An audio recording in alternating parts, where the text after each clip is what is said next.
So let's now continue with the third chapter that tries to make the relationship between the two theories. So there is, however, a way to perform a illocutionary act indirectly. That is, by initiating doing one thing, we were actually wanting to do something else. If we remember correctly, this is exactly Grice's definition of implicature that we saw earlier. The main difficulty of this, which makes this study quite curious, is how it is possible for the hearer to understand that what the speaker said was not what was really said. The information must have been conveyed in some way, or conversation would be impossible. Marcel Galvão, in his short article, Indirect Speech Acts and Implicatures, highlights the method suggested by Grice, whose strength lies precisely in the reconstruction of the implicit elements in direct uses of language that are beyond the reach of any purely semantic or syntactic analysis. He also highlights that, from the point of view of the theory proposed by Austin, almost all use of language is indirect, not explicit. And that, although we have explicit performative verbs at our disposal, where there is a coincidence between saying the verb and performing the act, as in to promise and to name, there are certainly not explicit indirect ways of expressing yourself. Next, we'll see the classic example of the indirect act that Searle brings in the second chapter of the expression and meaning. So we have the speaker and the hearer, and the speaker says, "Shall we go to the movies today? I will have to study for the test." A proposal was made, and the answer was that he has to study. The hearer is cooperating with the conversation. A relevant cooperative answer would be accept or reject. The answer, however, did not take this form. Probably the hearer meant something else. Studying should take the same amount of time as going to the movies. Therefore, he cannot do both at the same time. To accept a proposal, the hearer must believe that he can fulfill the commitment. The hearer assumes that he will not be able to comply due to the studying for the test. Therefore, he really must have refused the proposal. So this thing is a refusal of the proposal. But how can the speaker know about this? No. It is evident that this analysis is identical to the bus example above. We notice that it is in the step 4 of this example that the hearer, from now on, the one who made the proposal, observing the CP, the corroborative principle, assuming in 3 that the speaker was being corroborative, realizes that the speaker violated the maxim of quantity and relevance, since the illocutionary act expected in the answer would be one of the commissive type. The speaker would commit or not to go to the cinema, respectively, accepting or refusing. But an assertive type was found. The speaker described a situation in the world, namely, that there is a test that will be given to him tomorrow, and it is a fact that he has to study. Although we can also see it as a commissive type whose commitment is to an activity other than going to the cinema with the hearer. In any case, it would still be irrelevant to what the hearer expected. In addition to the fact that this view would characterize a bag of a principle, since the question we are analyzing is precisely how an affirmation becomes a commitment, we cannot assume so in advance. And the 5, the calculation of the implicature starts. In 6th, the hearer perceives that there is a reason exposed in an affirmation that would prevent the speaker from accepting the proposal, and this should be the reason enough to assume that if there is a reason to refuse, and this reason was put in evidence in a mere statement, so the refusal was really what was said, the real intention of the speaker. So take a look. All these things happen in a fraction of seconds. And this guy calculates all these steps, these 10 steps, similar to that bus example right there, because I'm trying to prove here that they are the same phenomenon.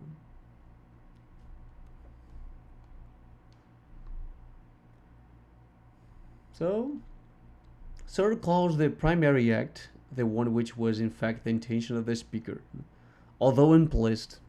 The example above, the refusal. And the secondary act, the one through which the primary act was conveyed with the literal meaning of the words and expression used. And therefore, in an evident way, the example above, the one of affirmation. If it becomes clear that it is possible to perform one type of illocutionary act by enunciating another, but it is only due to the elements of the context that the primary act is understood. In the cinema example just given, the hearer probably had contingent knowledge, specific context, of the speaker's school obligations, which he usually fulfills. So, if I'm talking to a very responsible guy, I believe that he would probably give me an excuse like this, that he will have to study for a test, and he won't probably accept my invitation to the cinema. That the speaker usually studies for the test for a long period of time that takes up the whole day, or just the scheduled time for the exhibition of the movie. Also, the full knowledge, general context, that it would be physically impossible to be in two places at the same time. Let's take a look in some examples. So, what is the idea here? We are going to see how I can transform a kind of illocutionary act into another. So we don't really have to read these things. Let's go to the examples already. Affirmations, insults, and compliments. This reminds me a lot the fact that I will publish a paper about the relationship between jokes and insults. That they are the same phenomenon too, and it only depends on who are the people saying the jokes and who are the people hearing the jokes.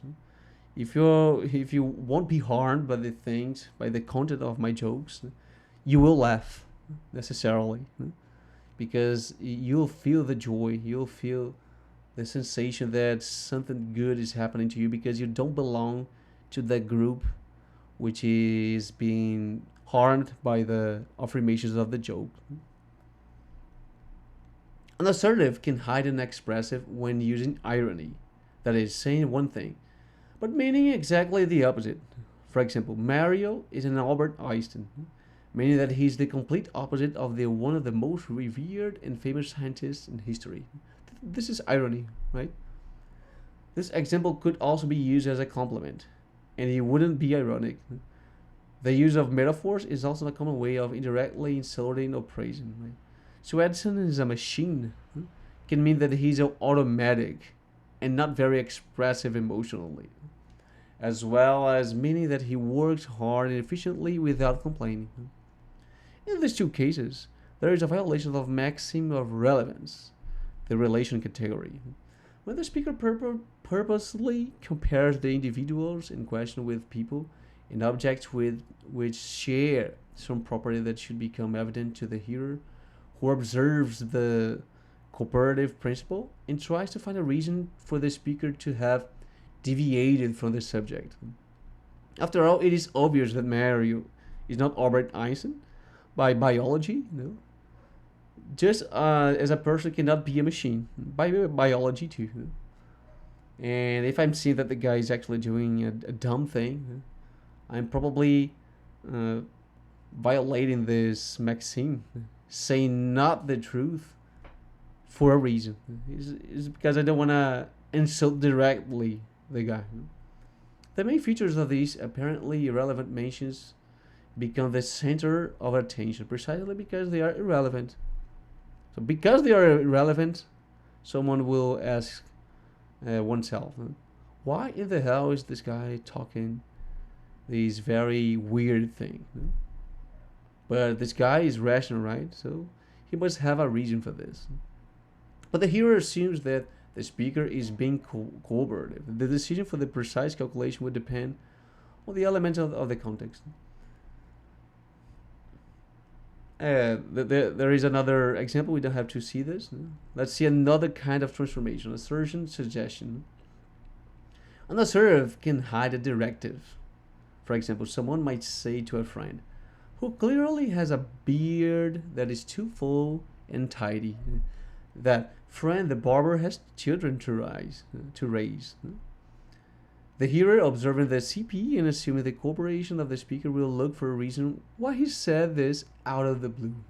The speaker may not even know which barber the friend usually goes to, much less if he has children or not. Right?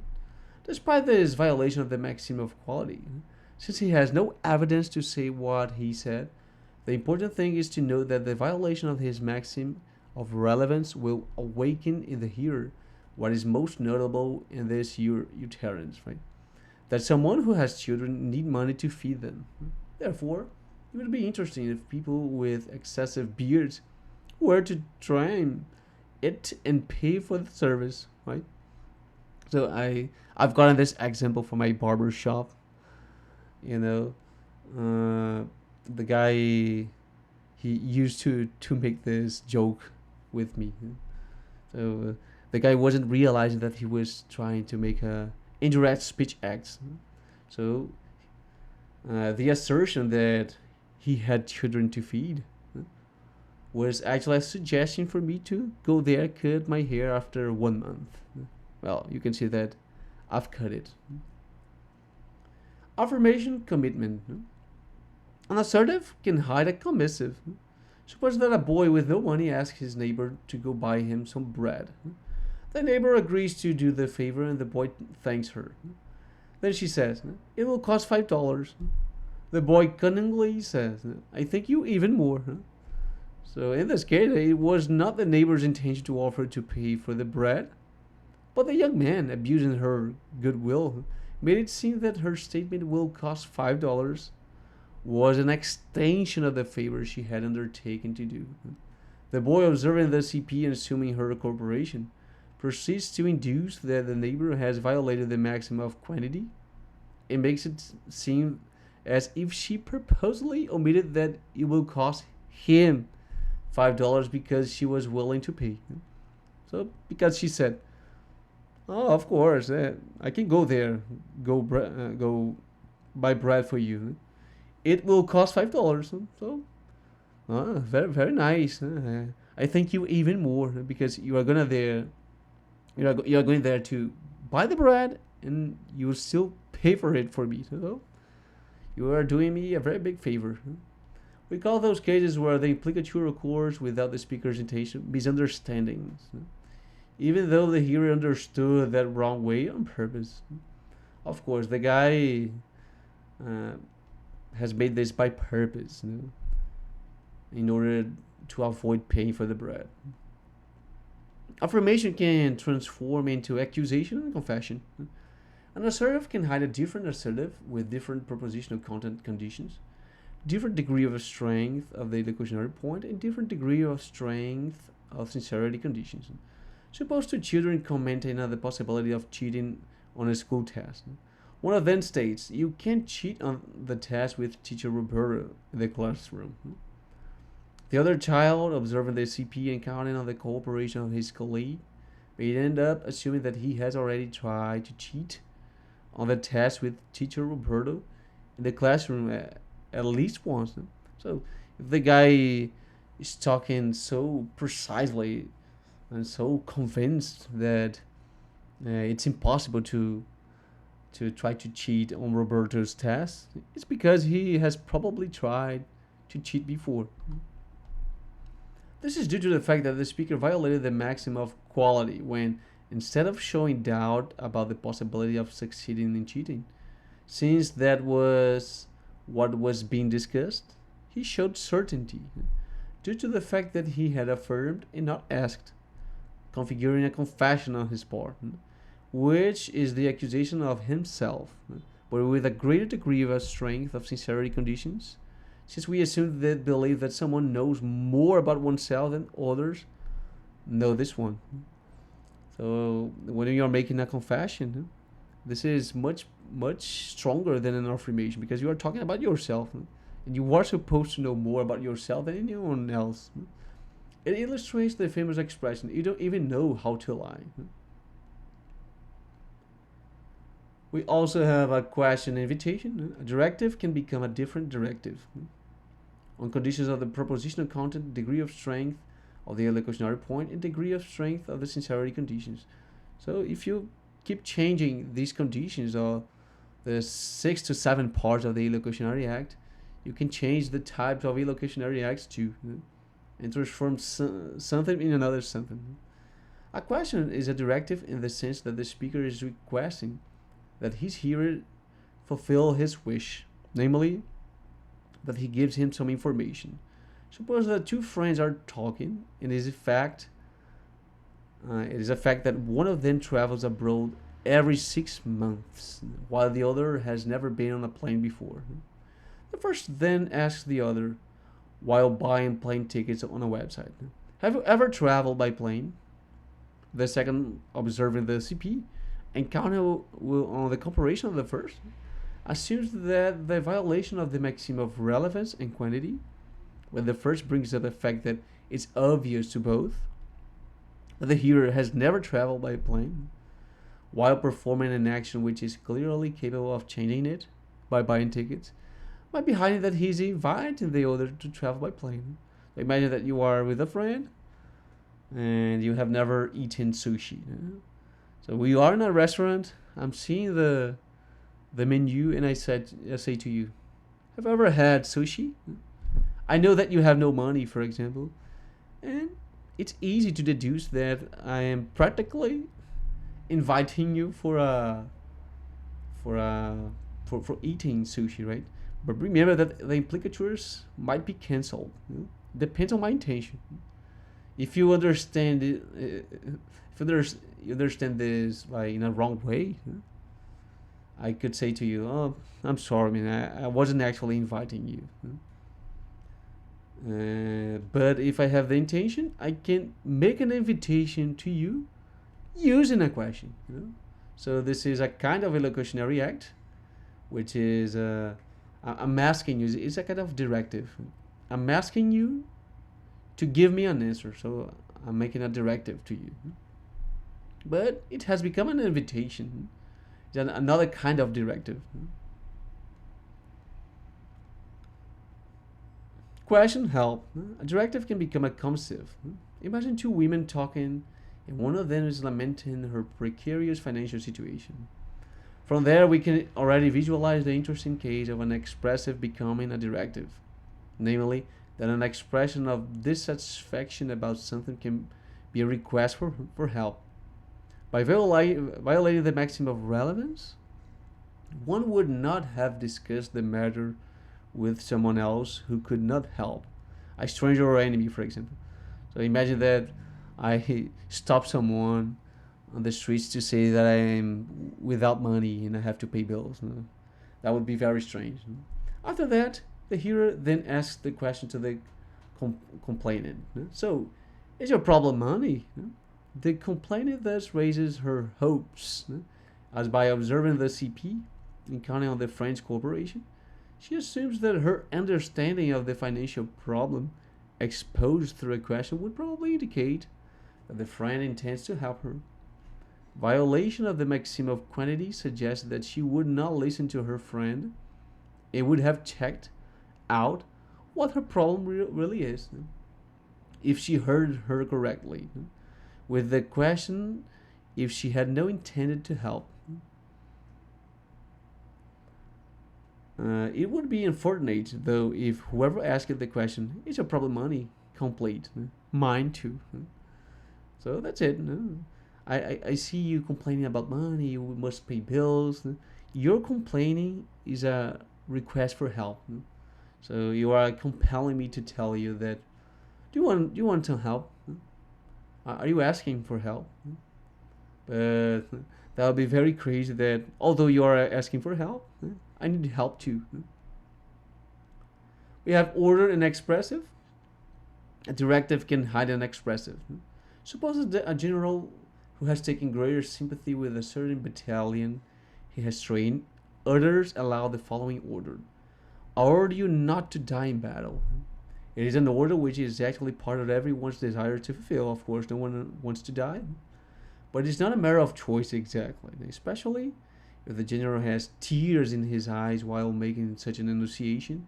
It would be clear to the brave battalion that while it watches the CP and counts on the general's cooperation and in front of a violation of the maxim of manner to carry out an order whose propositional content and propositional condition and preparatory conditions do not exactly directly concern the battalion's competence can only mean that their general wishes and expresses this wish that they return home alive. So of course, I'm giving you an order not to die. This is an order, man, and actually expressing myself that I don't want you to die. I'm sad about your destiny. A promise can become a compliment. A combative can become an expressive. Imagine someone who has just launched a book and is inviting friends to read it. While everyone will say they're going to read it, one of them says, "That's cool. I promise you that I will read."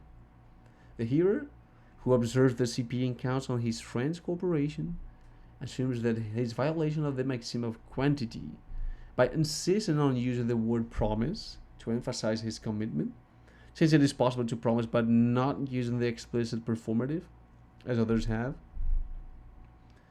works as a complement to your work. So instead of just saying, "I will read it," when you use the performative and says that "I promise that I will read it," that would be a more explicit way to say to you that I'm making this promise, although I can make this promise without use the performative. But the fact that I'm saying to you that I will read it, I'm telling you that the book is worth of my time. So it's a kind of a compliment. And for the last one, assumption becomes an affirmation. An assertive can become an assertive with a higher degree of strength of the elocutionary point.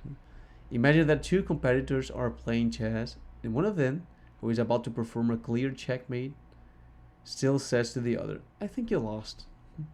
The audience, observing the CP and relying on the comparison of the competitor who enunciated, assumes that the violation of the maxim of quality, when the near winner, who only expects official recognition of victory in the case that he intends to win, demonstrates doubt about the state of affairs of the world, that he won't set of certainty about it. That is to say, he was just trying to be polite in front of the loser who did a great game. So, when I say "I think you lost," now of course I'm seeing that I've won already. But I'm trying to be polite with you, and I could even say actually that my inception in my affirmation, "I think you lost," is a kind of expressive too. I'm trying to say that, yeah, too bad for you. I feel sorry for you, but I'm better than you. You could still mention the curious case of hybrid locutionary acts, which, as Searle says, are events that can be, but need not to be, illocutionary acts.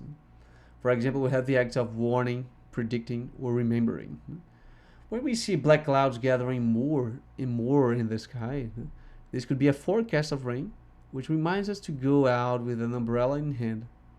The migration of certain birds, as we see them flying, makes a prediction and warns us of winter. Certain superstitions believe that the presence of a butterfly can accidentally enter a house predicts some case of death in the family. There's even the case of a shipbuilder who said it was indestructible, but when he sees it sinking, he finds himself offended by the laws of physics. Do you remind this movie? Does it remind that movie, the famous movie with Leonardo DiCaprio, Titanic? So it's like the nature is talking to me, but you would have to be very superstitious or very, I don't know, very different to believe that the nature is talking to you. So in short, these are those acts that can be done by us, linguistic beings, but can also be perceived by us from non-conscious sources if we embody them. So that's it. And these are all the examples, and it's a kind of a proof that there is a very good relationship between these theories, implicatures, indirect speech acts, because there is a core behind these two theories. We are trying to hide an information either by purpose of saving time, saying something with less time, and if you have further objectives with your locutionary act, like for example trying to be polite or trying not to be responsible with an insult, for example, you could use these techniques to avoid being identified, and you will have definitely a smarter way of speaking. So if you are trying to learn a language like English, for example, you don't have to limit yourself just to syntax and semantics, but you have to be professional in pragmatics too. We hope to have demonstrated, as Grass wanted, the ordinary language, despite its name, does not imply an empty linguistic system, much less an efficient one. On the contrary, our tendency to simplify things is so great that not even formal logic, which intended precisely to follow this clearer and more evident path of simplification, managed to deal with all the variables of a constant impetus for the reform of communication in favor of ease and cooperation. With the help of Grice's theories of implicature, which seems to be the basis for any theory within linguistics pragmatics, we had good conditions to understand well how these other very important study of indirect speech acts works, which reveals all the details that Grice didn't elaborate on his short article. And I've developed a theory about using paraconsistent logics to try to make a better formalization for these pragmatic sentences. Like, for example, the fact that uh, this kind of logic, it accepts the contradiction. You don't have the explosion of a contradiction. Like, for example, when you deal with A and no A, you don't deduce anything. So this is what people call paraconsistent logic. But this is exactly what happens here. When you are saying something and you are saying another something, you are supposed to be contradicting yourself. But you are doing this for a reason, because I expect that you are rational and you are not trying to simply say nothing or anything. You are trying to say something. Like, for example, this thing here, you were trying to do this, but actually you are trying to do this in form of this. So you are contradicting yourself. You are saying two things at the same time, but you are not saying anything or nothing. You are trying to say something. You have an intention. Like in ironies, for example, I say something, but I'm trying to say the opposite. And you don't have to trivialize this information. Actually, I'm just trying to insult you with a lack of responsibility, trying to hide the literal information. So that's it. Thank you for your attention. This is the references that I've used. I hope that you have liked it. Don't forget to share and like this video. And let's study more the language in its deepest way. Bye bye.